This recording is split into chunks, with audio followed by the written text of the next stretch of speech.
ini kan justru mempermudah nggak Bu? Mempermudah kan untuk Sangat untuk sebetulnya. edukasi, Iya, awareness tapi tetap gitu. butuh dialog ya. Betul. Jadi sebetulnya pemerintah sampai sekarang itu terminologinya itu sosialisasi, Mbak. Tapi kalau sosialisasi biasanya itu satu arah gitu. Walaupun pemerintah juga mengatakan enggak lah, sosialisasi enggak satu arah, bisa juga dialog gitu. Nah, itu tinggal kita memaknai ya. Kalau misalnya diseminasi itu kan dua arah pasti ya. Jadi tidak satu arah. Maka harapannya sih dalam konteks seperti ini kita bentuknya enggak ceramah sih sebenarnya, Mbak. Kita mungkin perlu praktikum atau simulasi ya. Karena praktek-praktek itu rasanya jauh lebih cepat ditangkap ya kebutuhannya ketimbang hanya ceramah. Bukan berarti tidak penting ya, ceramah penting, contoh-contoh penting itu sebagai pengetahuan awal, tapi kemudian harus diikuti dengan simulasi atau dengan mendiskusikan sebuah kasus. Kalau kayak gini jadi case by case. Jadi kayak gini mereka perspektifnya nyampe di mana sih gitu. Sebenarnya yang tadi saya bilang workshop, apa itu bahasa Indonesia? Workshop itu kan kita mempunyai satu kasus, ya kita taruh di situ. Nah kemudian dikasih base dulu lah, misalnya presentasi 10 menit gitu loh Bu, 10 menit. Sisanya ya siapapun yang hadir di situ, kan bisa juga dengan digital, tidak harus offline ya. Itu bisa berdiskusi, bisa saling.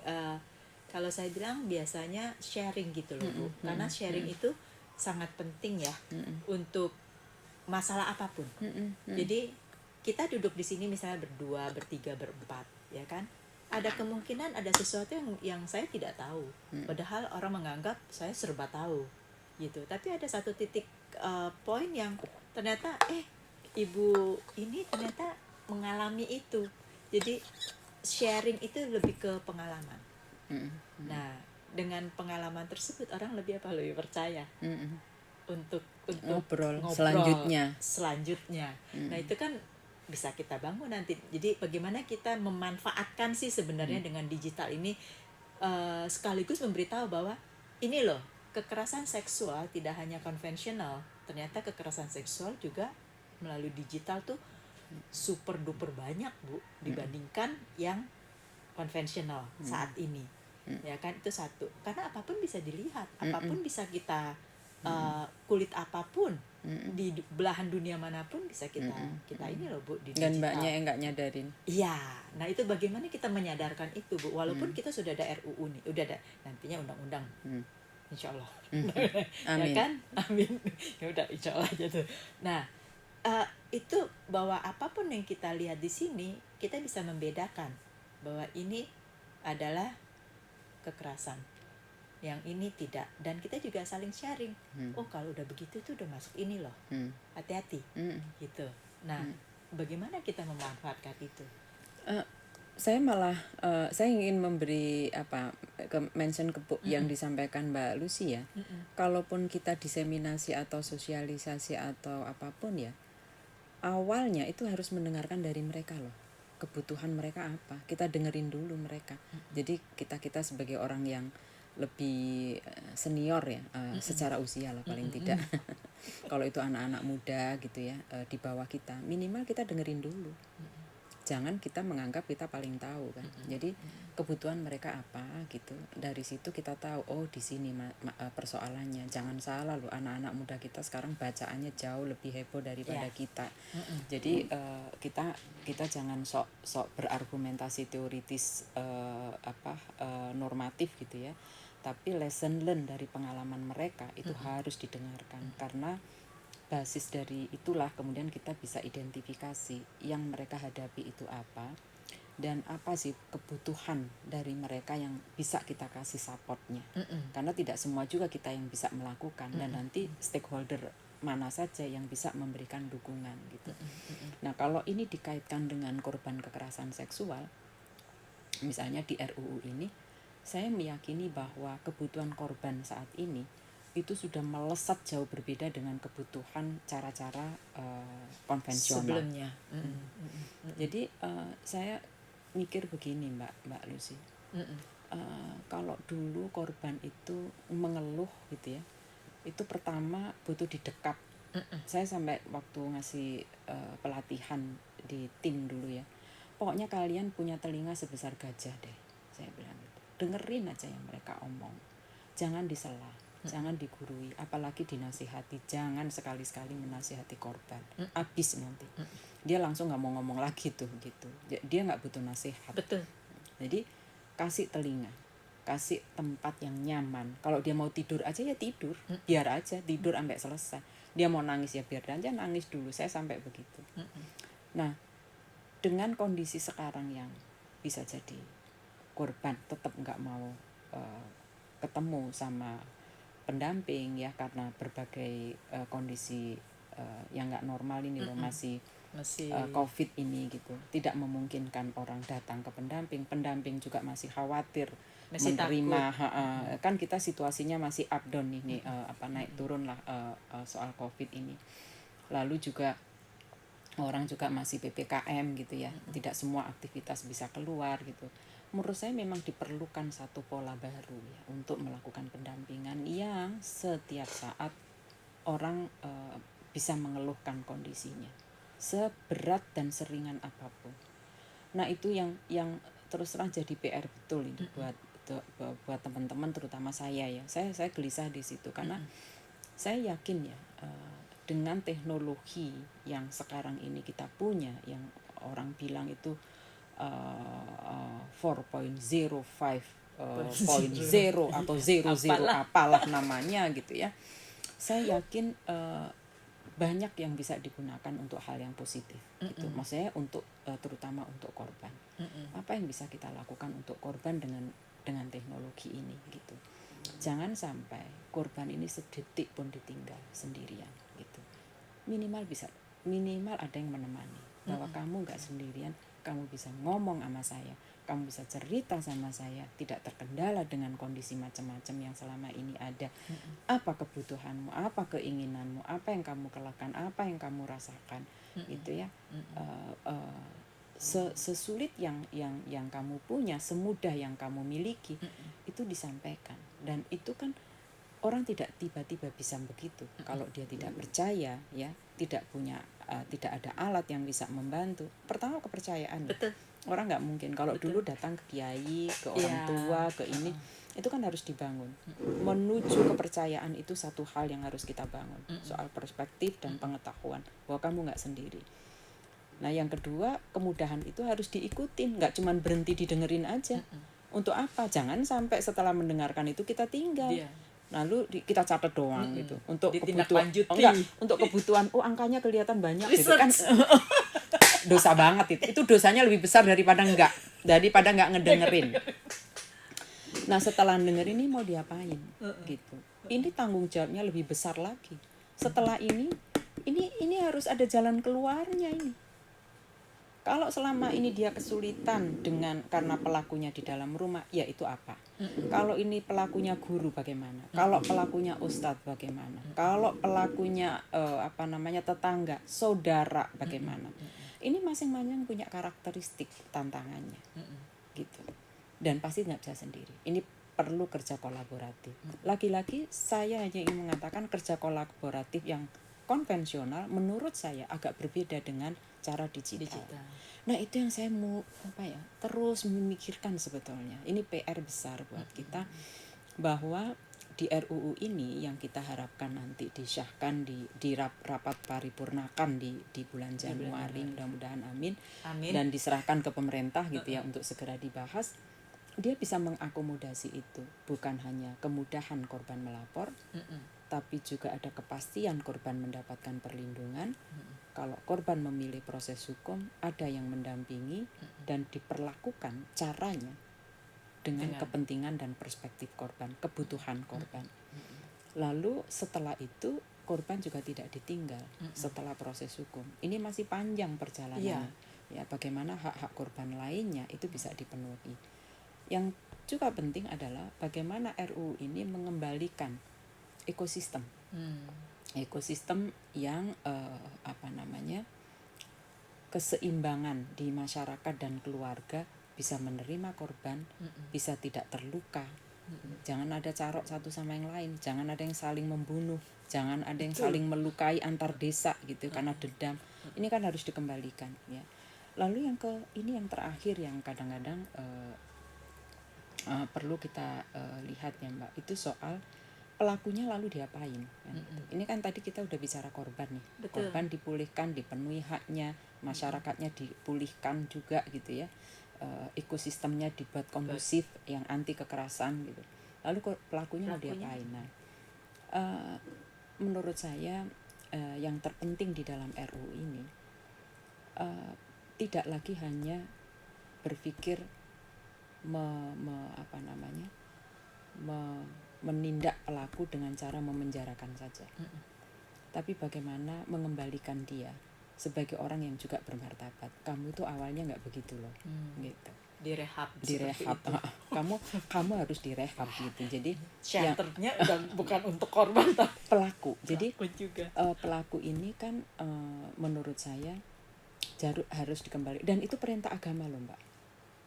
Itu perintah di agama kami ya, di Islam tuh ada tuntunan bahwa menolong korban dan juga memperbaiki pelaku. Itu tuntutan agama. Nah, saya kira ini juga tuntutan di negara kita. Ya, di Undang-Undang Dasar 45 pasal 28 huruf G, yang namanya martabat manusia itu tanggung jawab negara. Itu declare begitu. Dan di situ nggak ada korban gitu, nggak ada. Ya emang manusia, warga negara. Saya rasa di semua agama juga sama. Jadi bagaimana kita mengembalikan dia ke jalan yang benar. Itulah gitu ya. Bahasanya. Iya, itulah gitu ya. Jadi saya kira ini juga PR besar karena kan kita ingin memastikan bahwa orang-orang yang menjadi korban dia bisa dikembalikan seperti semula. Rasa luka hati, rasa luka fisik, rasa malu bisa diterima, dan kepercayaan dirinya tumbuh begitu ya, bisa melakukan apapun tanpa terhalangi karena kondisi kerusakan yang diciptakan oleh orang lain yang dia tidak kehendaki begitu ya. Jadi fisiknya sehat, jiwanya juga sehat. Jiwa sehat itu penting buat korban. Nah, pelaku juga begitu, dikembalikan bahwa kamu ini manusia yang seharusnya melakukan hal baik. Kamu itu punya martabat. Jadi kamu jangan mempusakai orang lain. Jangan. Itu penting. Sebab kalau enggak, dia cuma dijiret kakinya, dijiret tangannya, tapi kepalanya enggak diperbaiki. Akan mengulangi lagi. Lagi. RUU ini mencakup itu semua. Itu semua. Ya ini kan tidak banyak orang yang tahu Bu, kecuali memang yang mempunyai peran dan karena gini. Saya tidak berbicara sosialisasi yang belum atau kurang gitu kan, Ibu. Tapi kan diskusi-diskusi seperti ini yang insight yang kita tidak tahu dan tidak banyak orang tahu. Saya kan berbahagia aja dong, terima kasih gitu bisa langsung bicara dengan Bu Nini kan, bisa tanyanya to the point. Tapi kalau untuk orang-orang yang di luar sana itu kan kebingungan itu banyak. Banyak karena mereka satu tidak membaca, atau kedua karena ya yang banyak yang tadi yang nggak membaca itu. Jadi kadang-kadang begini, ini bukan hanya orang ya, sebenarnya bukan hanya orang, saya kadang-kadang juga begitu. Misalnya di share apa berita gitu, kadang-kadang saya nggak buka tapi judulnya doang gitu ya, headline-nya apa, langsung komentar gitu kan. Nah, itu kesalahan pertama, kadang-kadang tidak membaca. Kalaupun membaca, ini satu lagi, membaca nih, ada yang dia tidak mengerti, dia nggak mau share kalau dia tidak mengerti, padahal dengan dia tidak mengerti itu sudah satu poin loh. Kenapa? Karena dia berarti udah baca dong, tapi nggak mengerti. Itu udah level lebih tinggi daripada nggak baca. Tapi sayangnya dia berhenti sampai di situ karena malu, karena takut nanti kalau mempertanyakan dianggap bodoh. Nah, padahal dia udah tahu kalau udah tahu. Itu kan udah bagus ya, daripada nggak tahu sama sekali. Nah, dia nggak mau berbagi. Ini kerugian yang kedua. Padahal kalau dia mau ngobrol aja, maka dia udah mendapatkan jalan keluar nih gitu. Dan bahkan kalau ini diobrolin, bisa jadi yang misalnya nih di satu norma atau apapun ya yang di dalam RUU yang dia nggak tahu itu, bisa jadi memberi inspirasi pada rumusan baru loh. Jangan salah loh. Itu belajar dari ketidaktahuan. Makanya menurut saya dari ketidaktahuan ini kalau bertemu ini bisa memperbaiki. Betul. Maka jangan sembunyi. Betul. Jangan sembunyi dari ketidaktahuan. Betul aja. Betul. Saya setuju banget soalnya itu. Kalau saya lebih baik saya bertanya, walaupun pertanyaan saya mungkin bodoh bagi orang luar. Nggak apa-apa. Tapi bagi saya kebodohan saya itu bukannya saya mau tonjolkan, tetapi saya memberitahukan apa adanya bahwa memang untuk materi ini, untuk topik ini memang saya bodoh. Itulah makanya saya bertanya, sesimpel apapun. Ini kan yang kita harus mengencourage orang lain tuh jangan, ya kecuali kalau pertanyaan betul sangat bodoh ya Bu ya. Tapi kalau misalnya ada satu topik tertentu yang memang kita bukan area di situ, ya apa salahnya?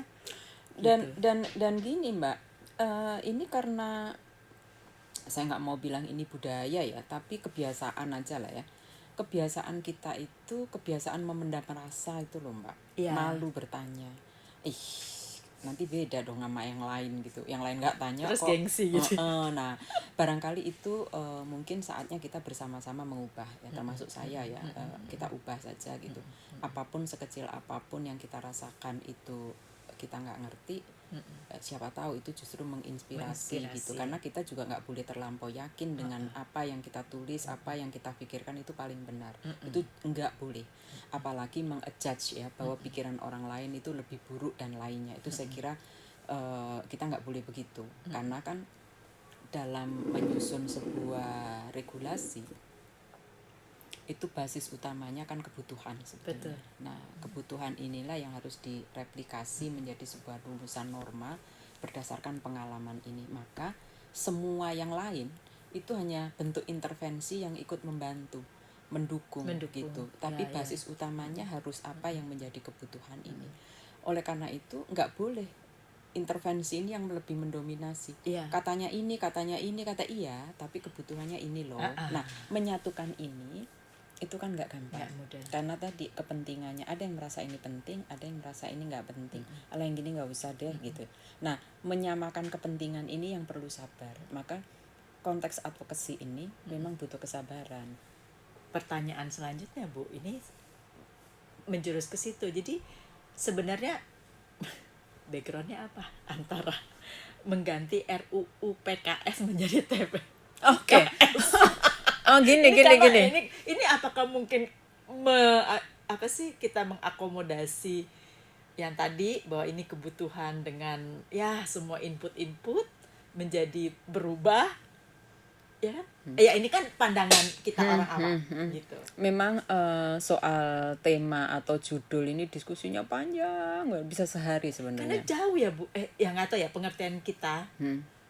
Kan jauh ya PKS dengan PKS itu, apa tidak? Gini, jadi awalnya banyak sekali ada rancangan undang-undang tindak pidana kekerasan seksual, ada rancangan undang-undang penghapusan kekerasan seksual, ada rancangan undang-undang pemberantasan tindak pidana kekerasan seksual, ada rancangan undang-undang pemberantasan kekerasan seksual, nggak pakai tindak pidana. Lalu diskusinya itu semua yang mengusulkan ini, semua masing-masing punya argumentasi. Misalnya di buku saya itu Politik Hukum Penghapusan Kekerasan Seksual.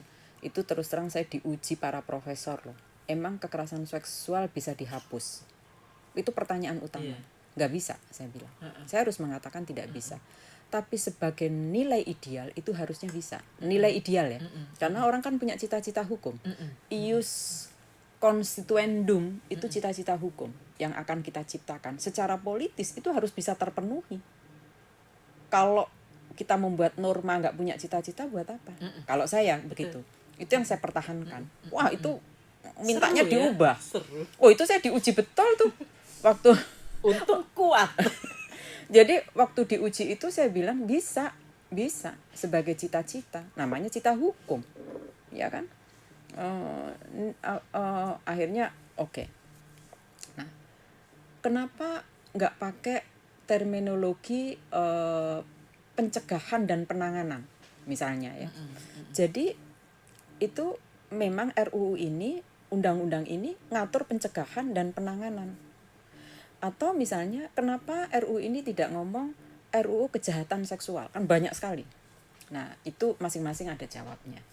Misalnya kata-kata pemberantasan itu kalau misalnya itu digunakan argumentasinya bahwa kekerasan seksual itu bisa diberantas, bisa dilakukan. Terminologi pemberantas itu ya sama saja menghapuskan, bisa menangani dan mencegah. Itu terminologi pemberantasan atau terminologi penghapusan. Jadi bisa dicegah, bisa ditangani, tapi lebih luas dari sekedar tindak pidana. Dan nama ini sudah ada di undang-undang yang lainnya. Jadi kita punya penghapusan kekerasan dalam rumah tangga, itu pakai penghapusan. Kita punya pemberantasan tindak pidana perdagangan orang, itu pemberantasan. Jadi means lebih mudah. Rasio legisnya, alasan rasionya itu ada. Kita tinggal ngelihat aja di RUU itu argumentasinya apa, gitu ya. Tapi kemudian di 2017 kita usulkan RUU penghapusan kekerasan seksual. Sampailah di 2020 itu menjadi rancangan undang-undang tindak pidana kekerasan seksual, karena argumentasinya yang muncul dari Balik, karena yang punya kuasa ini kan Balik DPR RI yang menyusun ya, mengatakan bahwa norma yang diatur di dalam RUU ini adalah tindak pidana. Gitu. Berdebatlah, pokoknya perdebatannya jadi lebih seru dari yang digambarkan Mbak Lucy begini tadi. Itu udah pakai begini, begono, udah sampai naik turun lagi, semua dibongkar lagi gitu ya. Tapi Mbak Lucy harus tahu, walaupun RUU-nya berbunyi rancangan undang-undang tindak pidana kekerasan seksual yang diusulkan oleh Balik DPR RI untuk dibahas di Bamus, ya, surat Balik kan ada itu kemarin ke Bamus supaya dibamuskan tanggal 8 itu Desember. Ternyata yang ditetapkan oleh DPR RI untuk Prolegnas 2022 namanya Balik, RUU penghapusan kekerasan seksual. Yes. Nah, ini baru banget nih. Ini mesti keluar nih Hari Ibu. Jadi nama yang tercantum nanti adalah di Prolegnas ya. Nama di Prolegnas. Saya sudah mengingatkan waktu itu, ya. Kami ya, saya termasuk di dalamnya udah mengingatkan, mengubah RUU itu nggak gampang loh, gitu. Nama RUU. Walaupun saya nggak tahu tiba-tiba Balik membuat seperti itu ya, dengan argumentasi yang tadi karena normanya lebih mengarah pada tindak pidana. Dan itu yang membuat kemudian kayak sebagian besar orang lalu mikir kalau tindak pidana masukkan aja di KUHP, kan begitu. Betul. Padahal tadi saya udah panjang lebar nih, kenapa nggak bisa KUHP, soal pembuktian, soal penanganan spesifik, kondisi korban, daya kritis, nggak ada semua di KUHP. Di KUHP itu orang salah dipidana apa, salah dipidana apa. Kan hanya begitu, korban diapain nggak ada di situ, caranya bagaimana nggak ada di situ, adanya di KUHP. Nah kalau KUHP nggak melihat spesifik perempuan, tangannya jadi begini nih sekarang. Nah ternyata nih di penetapan Prolegnas, saya cari ya, di penetapan Prolegnas yang dikeluarkan kemarin, rapat paripurna DPR kemarin itu tanggal berapa sih Mbak yang kemarin paripurna? 16. Tanggal 16 baru kemarin dong. Coba kita mengintip-ngintip Google. Iya tanggal Proleg ya.